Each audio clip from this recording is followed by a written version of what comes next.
Hey strikers, I'm Mr. Hoodat, and in this video, I'll be explaining my thought process as goalie while solo queuing through the Omega ranks. For this time, I chose to do this for a full game, but in the future, I may cherry pick scoring situations from many games to have more impactful moments to talk through.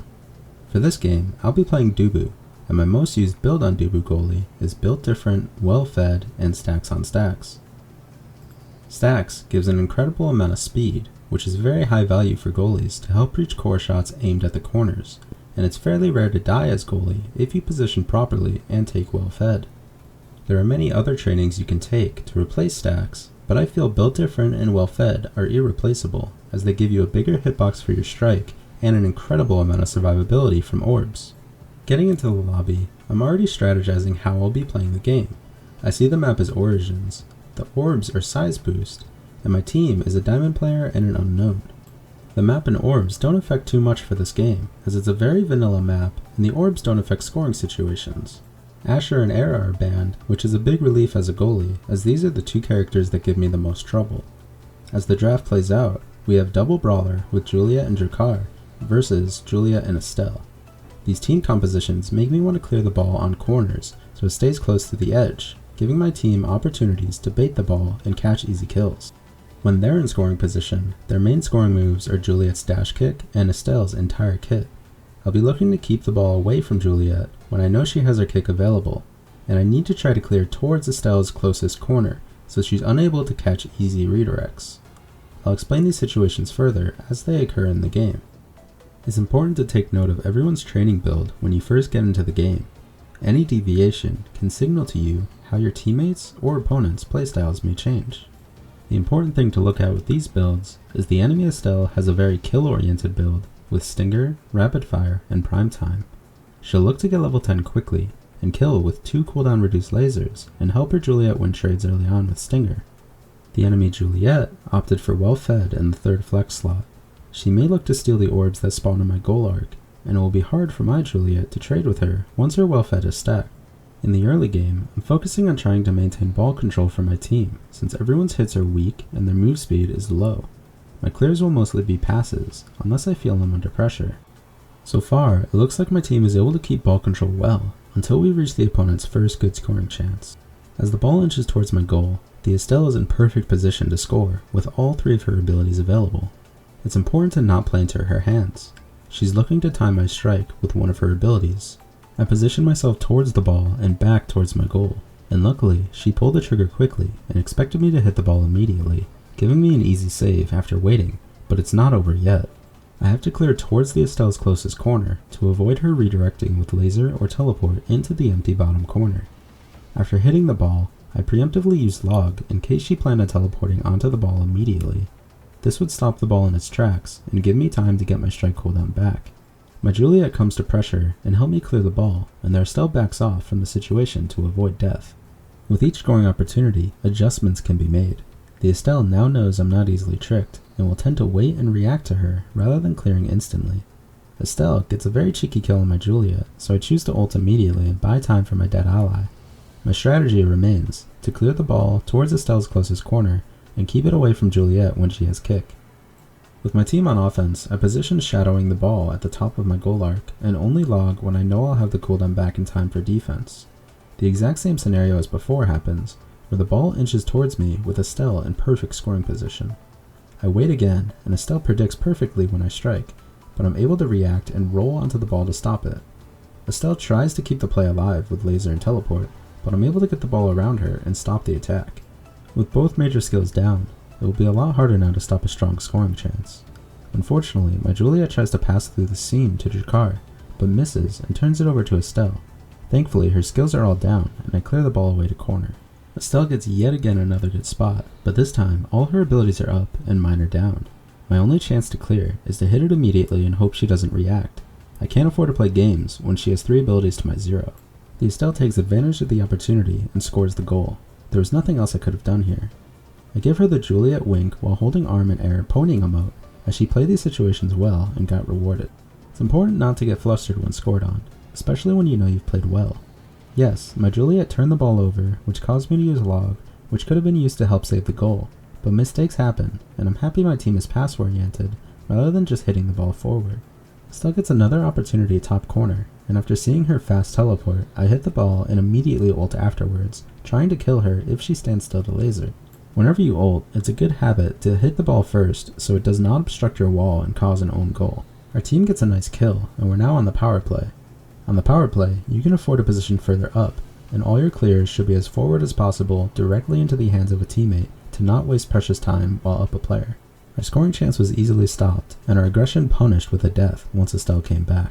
My Jakar plays this perfectly, and puts himself in position for me to pass to, while in between the two enemy forwards to obstruct their passing plays.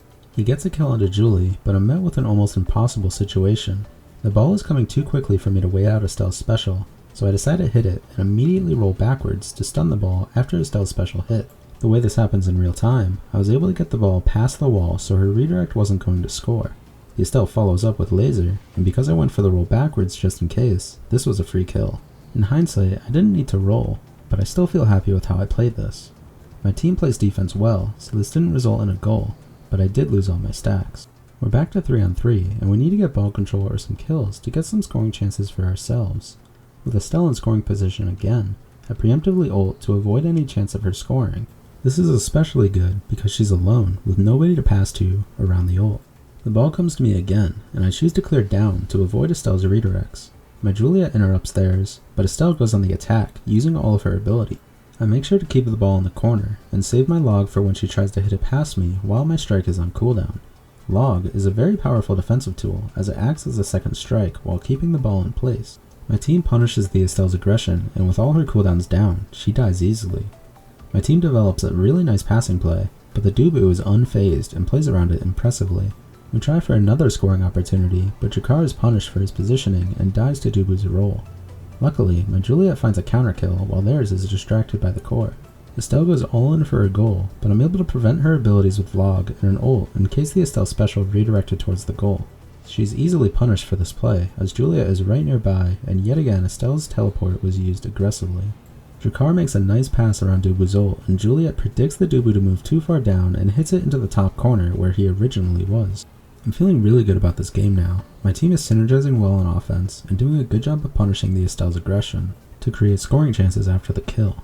The ball comes to me, and I clear up to Estelle's corner, and since she's been playing really aggro, I expect her to teleport, so I ult preemptively. She changes up her normal playstyle though, and doesn't risk dying after going all in for another goal. With Estelle now having access to prime time, it's hard for my team to win drawn out trades. Jakar eventually dies, creating a quick scoring opportunity for the enemy, but I'm able to thwart off their attack with corner clears, and Juliet's pressure. Their Juliet gets in my face, so I ult towards Estelle, so she's unable to get the ball to the goal while Juliet tries to interrupt me. This next situation is very strange, and one of my biggest grievances with Dubu. Juliet pressures me with her ult, so I try to dash to stun her, but each hit interrupts my dash over and over again, despite me moving and being locked in its animation. Even after dying, my dash is still available despite me using it 3 times. I think my only option here was to run down to avoid death and trust my team to goalie for a few seconds, but it's hard to say. I just wish they'd clean up Dubu's dash interactions, as it's frustrating to see it go off over and over again, only to do nothing. My team plays defense well again, and I'm able to get back in time before they scored. I'm able to thwart off their pressure with corner clears, but our offense is non-existent. I decide a preemptive ult to avoid Estelle's attack, but she's able to pass around it, right into the corner of Juliet's ult, and she fires a laser to stun me, making it unable to be saved. This play was just incredible, with Juliet's pressure forcing my team into unsavory positions, the Estelle's pass and interrupt into the opportune shot. It all came together so perfectly for them. With my team down by 1, it's time to get some offense going. And the enemy Dubu agreed, with a classic Dubu ult own goal. It's always risky going for that ult near the corner when the ball is coming. It's hard to predict how your ult's shape will be. Next round's start is very slow paced, as everyone has high kill potential with prime time and level 10. It starts out rough for us, but Jakar is able to get a triple shot to kill Juliet and begin offense immediately. There Estelle uses all her abilities to prevent me from getting the ball around her, but eventually I get it to my well-positioned Jakar, who hits the double tap for the goal. We're now up by 1, but with overtime coming, anything can happen. With overtime, kills become way more important as the death timer is doubled. The round starts as normal, with everyone using their abilities for kills, and the goalie is playing a nice game of catch. Estelle has adjusted well, and is saving her teleport to survive now, which causes our team a death from overextending trying to kill her. I pass out to my Jakar, hoping he can win the 50-50 and keep the ball away, but Julie keeps him preoccupied. I hit the ball away from Estelle again and preemptive ult, expecting Julie to hit it straight back. It's okay if not all your ults are impactful. It's better to ult expecting the core to come, rather than ulting as the core comes. I'm sure their Dubu can attest to that. I'm able to keep the core in the safe corner and stall enough for it to be 3-on-3 again. My clears are solid, getting it either towards their end of the field, or around the enemy into the hands of an ally. The Julie gets another KO, forcing us on the defensive once again. I love how my teammates have been playing these situations when we're a player down. When they stand in the middle of the passing lane, it allows me to focus on the one closest to the core. My Juliet punishes the Estelle shot perfectly, and I'm able to play around the enemy Juliet scoring chance with kick by rolling right into her and clearing it away towards Drakkar. My team goes on the offensive. Drakkar wins a very big 50-50, and we're able to force both Dubu's long cooldowns. It becomes 3-on-3 again, and unfortunately our pressure doesn't amount to a goal right away. On their offense, I cleared corner, but don't get it past the Juliet. Estelle is in a prime position to score, and times my strike perfectly with her special. Thankfully, I react quickly and roll right into the core, and keep clearing towards her corner to not give her a redirect goal. Our team gets on offense, and with a nice passing play, plus Dubu being stuck in log animation, we get the game-winning goal. I give my team the Juliet Wink plus Arm in the Air point emote, as I really enjoyed how they played, and we had a nice come-from-behind victory. Overall, I felt this was a great game to showcase and analyze, as everyone played well. It was really back and forth, and there were some very difficult scoring situations to play. I hope you enjoyed this video format, and I'll be looking to improve with each video I make, so feel free to leave feedback or suggestions on what you'd like to see in the future. Thanks for watching.